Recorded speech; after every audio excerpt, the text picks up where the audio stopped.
Hi there, it's your girl Z from TransVoiceLessons.com, and in this video we are going to talk about some crucial do's and don'ts of voice training. So let's get started.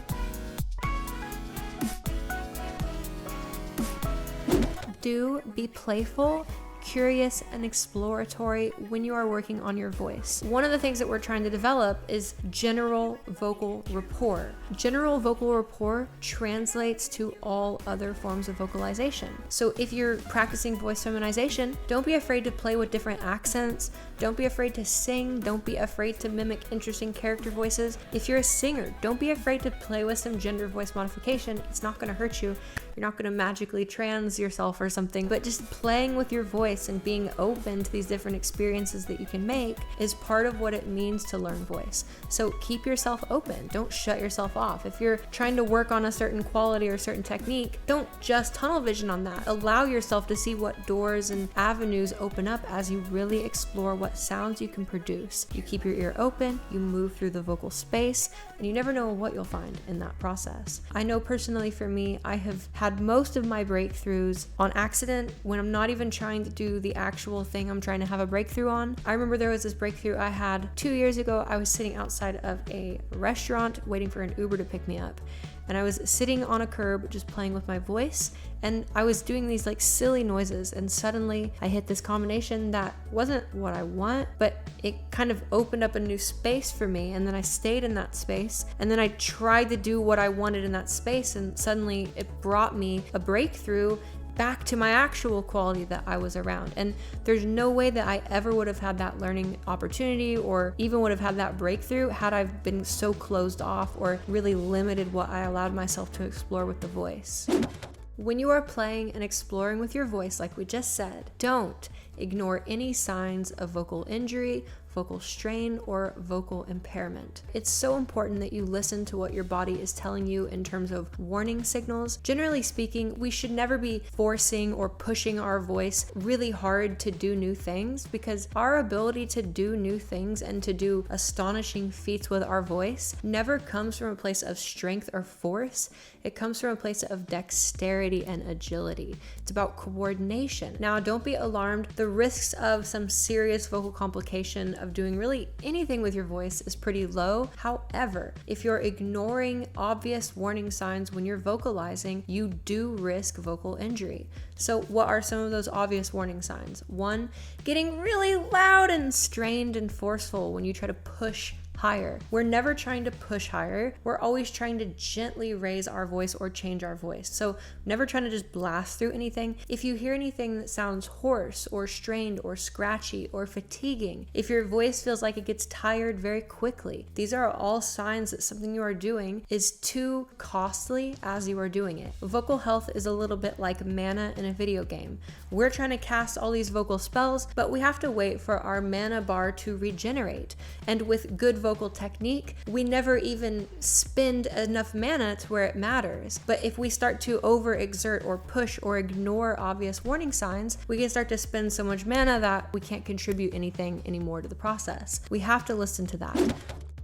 Do set your goals high and aim for whatever you want to aim for, but make sure that the milestones you set for yourself are realistic and pragmatic. A big component of any learning process is time. You have to expect that if you're just getting into this process, it's going to take a while for some of the most basic internal tools to develop for you to make a lot of meaningful progress like you want. So don't get discouraged when you're practicing and you don't see crazy fast results like you want. That is totally normal. And in fact, a lot of vocal development is very plateauy and jagged like that. We'll have big breakthroughs followed by periods of plateauing. And during those periods of plateauing, what we're trying to do is explore, experiment, and digest the information and abilities and skills we already have, get sharper and better at everything we already can do. And as we're doing that, we open up new grounds for ourselves, and we open up a new resolution to which we can hear with, process with, and act with, which ultimately lets us catch the mistakes that were eluding us, which is why we plateau in the first place. Aim for those goals, but be realistic about the journey, because a lot of the people that we look up to vocally have been working on their voice for a decade, 15 years. I've been working on my voice at this point unofficially for about 17 years, and I've been feminizing it for about 8 or more years at this point. Just keep in mind, this is a journey, and the destination is always going to change as you go through that journey and learn more about yourself, your voice, your capabilities, and what you really want. Don't avoid your challenges. A lot of people are really discouraged when they try to do something with their voice that they don't have the ability to do. But a lot of this process is recognizing a sound really well that we really want, and then reaching for that sound and observing what comes out and trying to incrementally listen and adjust our voice just a little bit closer to that desired target. And what can happen is, let's say we're working in voice feminization and we're trying to get someone to be relaxed and strain-free and light enough at high pitches so they're comfortable. What can often happen is it's a bit of time to develop that overall coordination and stability higher without that strain. If it takes a little bit of time, or someone doesn't get it initially on the first try, or after a dozen tries, it can often be very discouraging for individuals. We need to look at challenges and weaknesses in our voice as exciting domains to play in. They are not things to avoid or things to be ashamed of. They are things to address, look at, go slow, listen, and interact with, so that you can strengthen those weaknesses piece by piece in order to move forward past your plateau. Do listen to yourself while you vocalize. This is probably the most important tip, period, in voice training overall. Voice learning is fundamentally an auditory process. That's how you learn to speak your language. That's how you know who a great singer is. That's how you know who to take lessons with. You hear the effect. Your ability to access new vocal spaces is dependent on your ability to listen to your voice as you are vocalizing, so you can navigate and give feedback and give guidance to your body in real time about the quality you're trying to make. Even I can't give a student as valuable or as high quality of feedback as they can give to themselves when they have the right tools. So voice learning, and especially teaching voice, is about transferring the tools that I have inside me, my internal tools that let me understand how to listen and how to act around the process, and transfer those to someone else. So when they're on their own and they're practicing, it's not like they're blindly just lost or confused about what to do. If we have the ability to listen while we do it, and we know what we're trying to hear from that frame of reference, you can't really get lost. It can only take you longer to get where you want to be. But this idea of, I'm so lost, I'm so confused, I don't know what to do, I don't know where to go, this comes from like, do you know what you need to be listening for? If you do know what you need to be listening for, then you need to explore and take actions while you're listening. And that process constructs a natural feedback loop that allows your body to incrementally work closer towards your goals. It's how you learn to speak your native language. You simply listened to people around you until you had a really good idea of what sounds you were trying to make, and then you experimented and explored a lot. And as you pushed off into those random territories, your ear was able to instinctively determine your proximity to the goal and target sound that you wanted. It wasn't like as a baby you were thinking, I said mama wrong. It's that as you gain sensation for the sound that you're trying to interact with, you can quickly and instantly understand if that's the quality that you want or not. And it's that process which speaks directly, instantly, and more valuably to your motor processors than sitting there consciously thinking after you vocalized if you did it right or not. Of course, working with a teacher and watching my content can give you external inputs that allow the internal process to change or direct your attention to places that you weren't seeking before in order to gain the information that you need internally.